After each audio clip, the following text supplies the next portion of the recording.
Your mind on whiskey. This is Unpoured Perspectives. I'm your host, Joel, Bobby, and we have Kevin. Joining us today, we have Mark Evangelista and Jason Roller of Peller Estates.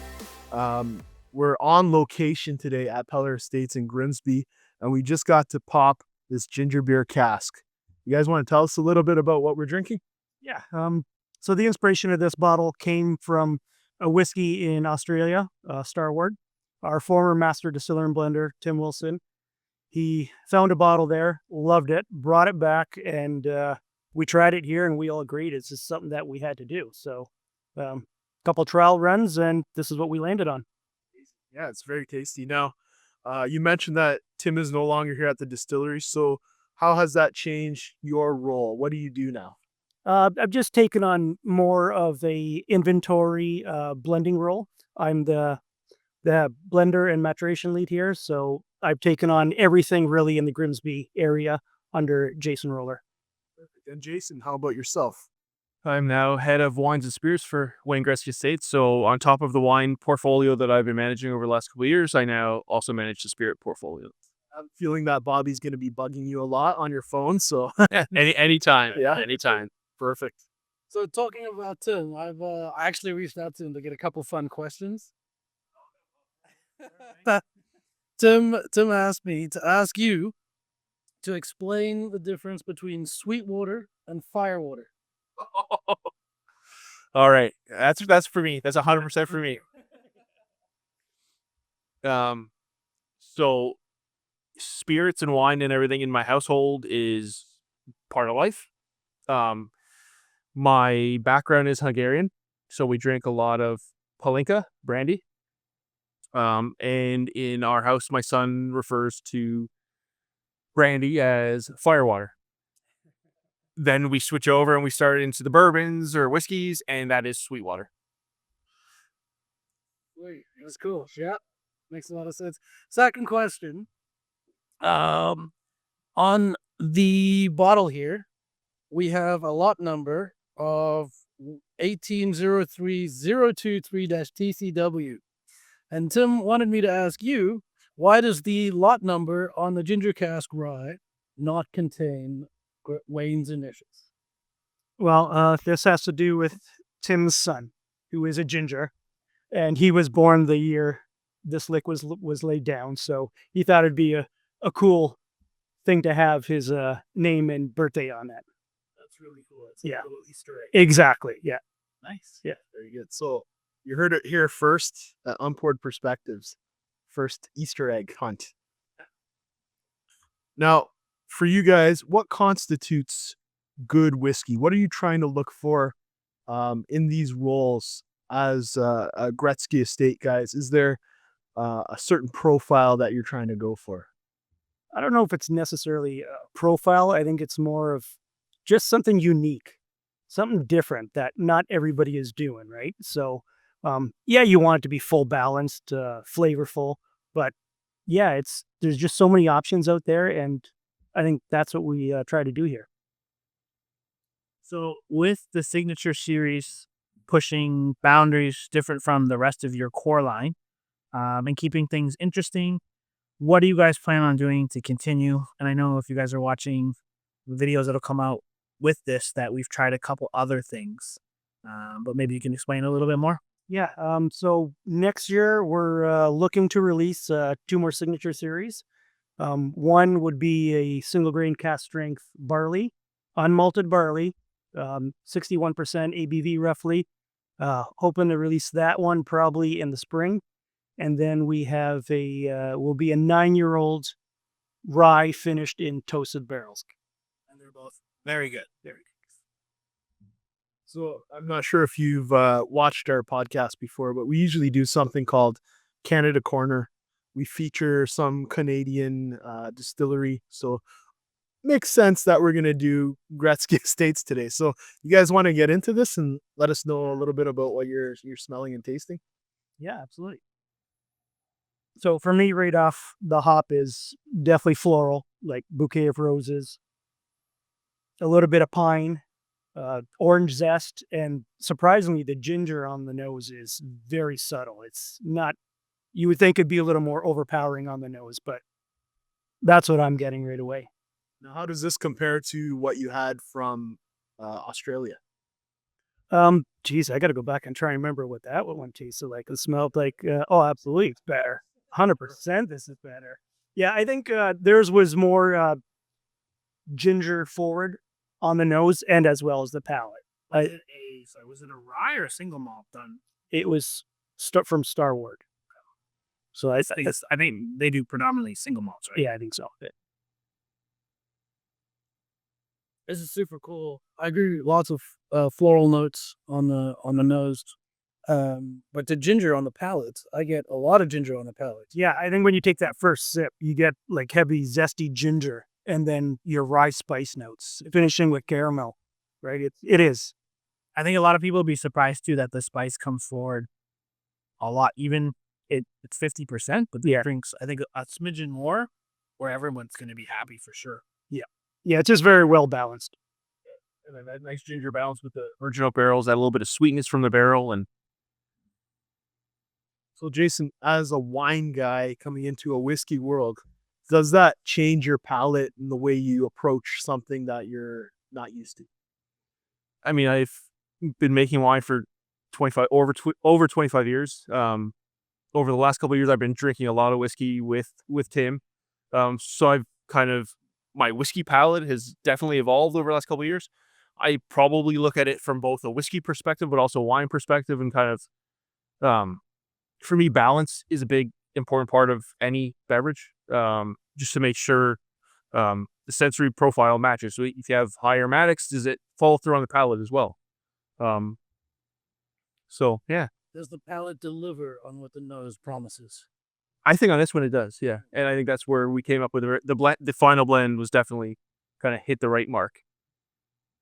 I know Bobby and I believe Kevin as well, we've tried this along the way. And seeing it kind of evolve and change into what it is now, it's been a neat journey.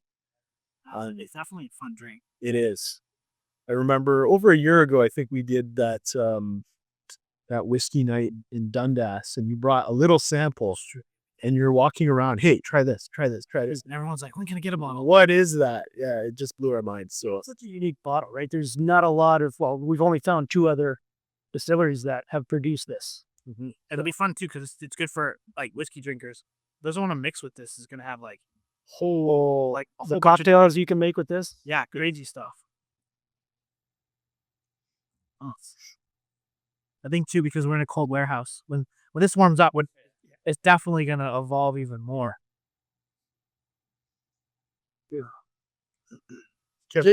Jason, as a winemaker, right? I have a specific question that I like to ask people. My question that I like to ask is, choose your favorite child, right? So of all the wines you've made over the last, was it 25 years? Yep. What is your favorite? What are you most proud of? Oh, that's a difficult question. I think it's something that hasn't been released. I think it's some new stuff that we have sitting in barrel, and part of that is evolved over the last couple of years with the relationship between the winery and having the distillery on site as well. I love port. I'm a huge port wine fan, and we started making ports at Gretzky probably about 4 or 5 years ago. Last year we took the first one, and we actually transitioned that into a wheat whiskey barrel that Tim had just emptied, and that will be released probably in the next 6 to 8 months, I think. Awesome. Something to look forward to. Yeah, for sure. A wheated whiskey in a port cask? It's going to be a port in a wheated whiskey cask, and then hopefully that port barrel will then come back to the distillery and join our lovely warehouse. yeah, port finish is always nice.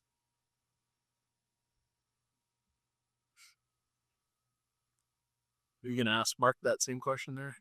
Yep. Yes, sure. Mark, what is your favorite child of all of the things that you've worked on? Well, it's got to be our next year's release. It's that unmalted barley is just, it's hit it for me. Like, our oats was fantastic, but I think that barley is just right there or above it. Awesome. Well, I think it's now that we've sort of asked you that question, right? What is your favorite child? Just so people can get a sense of your tastes moving forward in whiskey. Choose a couple of your favorites from like, what are you drinking at home? What is your favorite whiskey? Yeah, I've got a wide selection. I love Scotch. I love bourbon. Yeah, it's Lafroig, Weller, Ardbeg. Yeah, I don't settle with just one brand. I like to open up to many. Man after my own heart. Yeah. So Pete it. So we got Yeah, like every distillery, winery, everybody makes something good. Whether everything is great, that's debatable, but you should be trying multiple brands. And yourself, Jason? For myself, I think I'm definitely kind of into finishes and sherry finish or different cask finishes. So I think in the future, I think we'll definitely look at various finishing and I mean, working in the wine industry as well, or in the beverage alcohol industry in Ontario. I have friends at various wineries and breweries and trying to use casks that are kind of throughout the region, and we can source locally and kind of our raw spirits, make them shine in various different cask types as well. That really lends to a question that you have written down here, that Ian Buxton quote. Did you want to hold up? Oh, yeah, sure. So this is a quote that I've been thinking about for a long time. It's not a quote that I'm a mad fan of, but it's very thought-provoking. And this quote is, "In a world in which there is, broadly speaking, no longer any bad whiskey on sale, the decision to purchase is driven by a large degree by emotion and the consumer's relationship with the brand." I'd like you guys to just comment on that. I think coming from the wine industry, I think it's the same thing. So kind of, I think for me, it'll work both in wine and spirits. And I think that's the way we'll focus is that wine, whiskey, it's a part of life. It's a part of lifestyle. I think connecting with the people who enjoy the products, doing dinners or tastings or special events, putting your face out there and just talking and kind of sharing experience is a huge part of building that relationship, which then elevates and kind of goes back to that building the brand and that relationship. Yeah, no, I totally agree with Jay, 100%. Yeah. Is that something that's missing out of the Canadian whiskey scene right now? It's hard. I think it's a very young industry still, especially in craft or premium kind of. I mean, the generalist whiskeys, Canadian whiskeys have been out there a long time, but I think we're just getting into more of a premium side of the business and building those connections.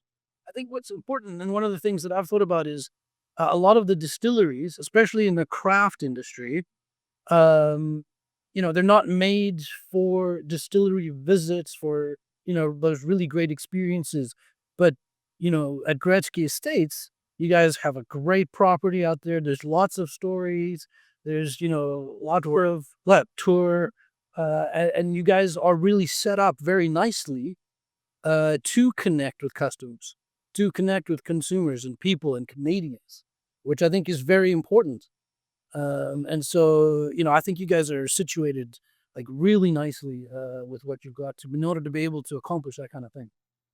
Yeah, for sure. I think as a company, the consumer experience is a huge part of the business. I mean, it's the end customer who comes, visits the estate, and giving that tour, spending that 5-10 minutes talking to customers, it really goes a long way in the end. So Gretzky has some larger batched items, as well as the signature series, like a little bit smaller batch. So would you guys consider yourselves craft, or would you consider yourselves like that premium, more industrial produced? I would consider ourselves more craft than industrial. We don't produce large volumes, and what we do try to produce, like I said, is just more unique things that aren't out there. Yeah. So we take a lot of pride in our oak selection, our barrel charring process that we do here, the grains we source from the local farmers here. We're definitely more craft. Interesting. Good. So where do you see your segment of the market going in the future as we're in 2025, approaching 2026 now? Yeah, what do you think, Jay? It's tough. It's definitely tough. I mean, it's definitely a hard segment to be in. Since we do have those kind of mainstream SKUs, I think we're often put into that kind of entry level bulk or not, I guess, mainstream. But I think we're going to definitely push the Craftsmanship line and kind of put a lot into that premium selection. Yeah, it's tough to compete with these big boys that have been out there for 100 years, right? We're young. We're starting out. So our mainstream whiskeys, yeah, it's tough to go up against them. But I like that even though you started with the Craftsman series so much after you started the whiskey, that they're like 5 years, the rye. Yeah. And you went to the oats, which is close to 6 or 6. Yes. And then you're talking about the toasted rye being almost 9 or 9 when you release it. So it's not like you're releasing 3 or 4-year-old stuff. Right. No, we're already well along and already thought of. We want ours to age, and when we feel the time is right, we're going to release it. We're not putting them out just to rush to get something out on the market. And you could tell. Yeah, I think you could tell. So I think the rest of the market will be able to tell too. I mean, even from our experience with the groups that we have and that we're in, people can tell. Yeah, the signature line, they're excited for what's coming. It's good to hear. It certainly lingers quite a long time. Yeah. Like it's so enjoyable, especially if you're a fan of ginger to begin with, right? There's some people you'll love this if you love ginger. Yeah, I love ginger. One of my favorite things is a good ginger beer. Yeah.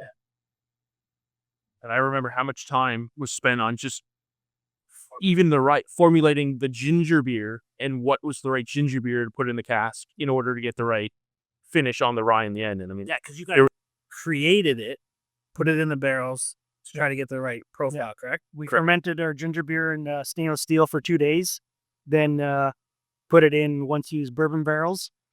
It dried out in 10 days, but we let it age there for another 35 days on top of that.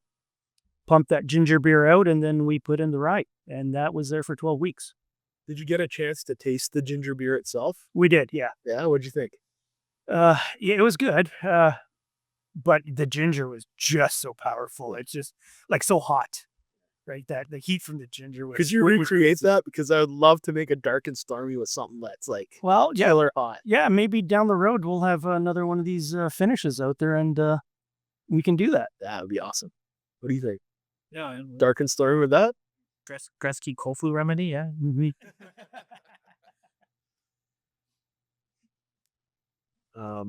How about, so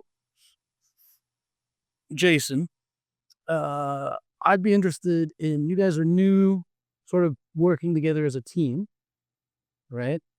I'd be interested in hearing what question you, Jason, would like to ask Mark. One question. One question. All right. Actually, I just want to.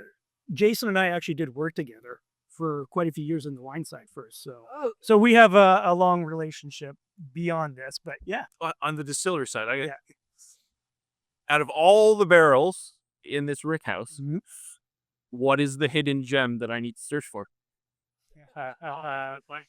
Okay, well, I want to answer that, Bobby, because he's gonna. No. A minute. Yeah, we've got one.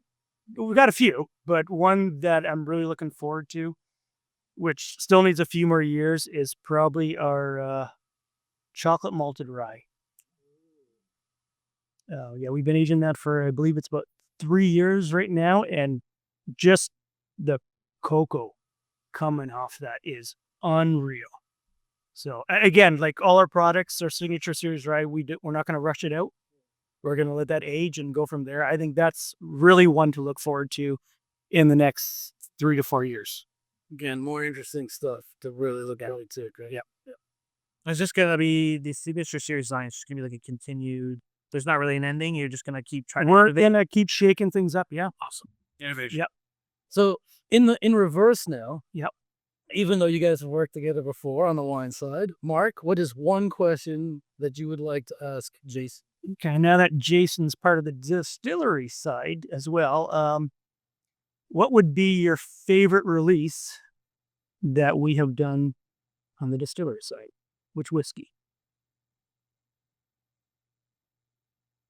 current release would be has to be the oats. The oats. It was great. One of my favorites to date. Yeah, very unique. Yeah. Oh, I mean, if you ask me that question, I'd say no, it's too. Although the ginger beer is coming close. Yeah. Ginger's close. It's amazing. The oats was a little bit of a special project. Bobby got a chance to kind of taste that as it went along. He did. Yep. Many times. And I think we've referenced this a few times on our podcast, but Kevin, we'll have to have you put up the Tim with the Quaker Oats guy label. Yeah, we had a little bit of fun with that. Yeah. That's a classic. Now, Well, on maybe the next release, maybe we'll have to have a Jason or a Mark Quaker Oats or a Starsky and Hutch or something.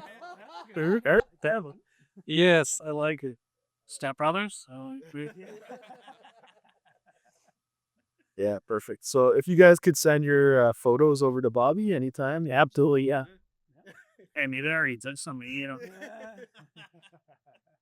All right, outside of Gretzky, what is your favorite beverage? Doesn't have to be whiskey or wine or anything at all. What do you guys like to drink? Beer.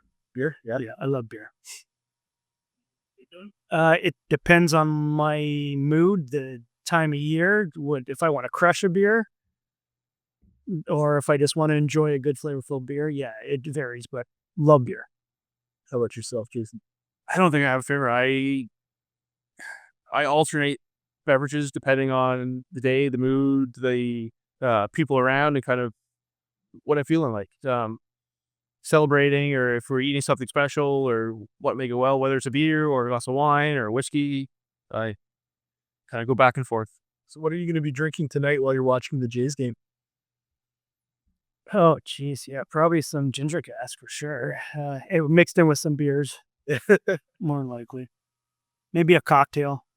Is there ever any discussion of bringing a beer program back to Gretzky? I think you guys had one at one point. We did, yeah. I don't know. I haven't heard anything. Yeah, we did. I mean, I think the beer industry is a very difficult industry. I think the big brewers own a lot of that, and it's hard to be a craft brewery. So, definitely a challenge. Cool. Now we're coming up to our 10-minute mark here, so I think maybe Kevin, you have a couple more that you wanted to add in there? No? Okay, so we have a new how do you put it? Over the last few podcasts, we've instituted a new tradition in which we ask our current guest to leave a question for the next guest. And so we're going to ask you guys to do that as well. But before we do that, we're going to talk about the question that the previous guest left us. And now it's funny, we have an Australian connection from that one because he was in Australia. We're talking about this ginger beer cask that came from Australia as well. So Denver Kramer from Denver and Liley left a question for you guys. What is your perfect pairing? We're talking about sensory wise. We have, taste, smell, hearing. If you wanted to combine both a dram, a song, and a snack, what would be your perfect? That's kind of Jason Roller's territory right there. This guy. Perfect pairing. Yeah, I don't know. We didn't get this either, so No, I can give you my favorite song. I don't know if that. Okay, so what's the favorite song? My favorite song would be "Glycerine" by Bush. Okay, nice. Okay, Let's go to Saffron. Yeah. So little slow, something to enjoy. Does it have to be a dram? No, it could be like something else. Could be a beer. Could be it's A full-bodied red wine with a steak. oh okay yeah. Yeah. So Bush, steak, and red wine. Yeah. What red wine would you go? It's got to be Gretzky Estates. Cheers, yeah. Yeah. Mhm. Or the whiskey oak egg red. Definitely. Yeah. Okay. Now, Jason. So my music choices have definitely evolved over my life. I would say I definitely grew up Metallica fan, Yeah. so it's probably Enter Sandman. Mm. Now, if I'm going to pick a dram and something to snack with that, it's definitely going to be a challenge. Let's see. I'm Something hot and spicy. like Ginger Beer Cask, Yeah. Okay.